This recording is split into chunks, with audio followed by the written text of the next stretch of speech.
তোমরা আগের মিনি ব্লগে দেখেছিলে যে আমরা ফোনগুলো জমা দিয়ে ভিতরে মন্দির দর্শন করতে গেছিলাম। আমাদের এতটাই ভালো লাগছিল যে আমরা বলতে গেলে 1:45 অব্দি ওখানেই বসেছিলাম, বাট তারপরে বেরিয়ে আসতে হয়েছিল কারণ একটা সময় মন্দির আবার বন্ধ হয়ে যাবে। ভিতরে মহাপ্রসাদ খাওয়ার ইচ্ছা ছিল, বাট আমাদের হাতে অতটা টাইম ছিল না বলে আমরা বাইরেই খেয়ে নিয়েছিলাম। আকাশ কোথা দিয়ে জানতে পেরেছে এখানে পূর্বস্থলী বলে একটা জায়গায় বার্ড সেঞ্চুরি আছে। কাণ্ড হো গয়া গাইস, আমরা লিটারালি ইয়ে একটা এমন দেখো। জায়গায় এসে চলেছি যেখানে শুধু একটাই বোট আছে, সেই বোটের লোকটা খেতে গেছে। এখানে বার্ড স্যাংচুয়ারি আছে, এখানে বোট রাইড হয়। কোথায় বার্ড দুজন করে উঠলে 100 টাকা। আয় তুই এদিকে খালি।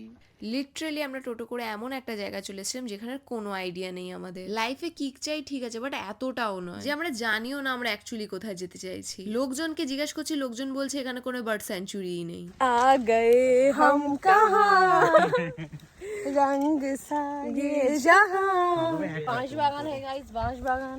हम लोग सर्वे करने आए हैं। देखो यहाँ सर्वे का पेपर है, ये देखो शुभम दा जा रहा है।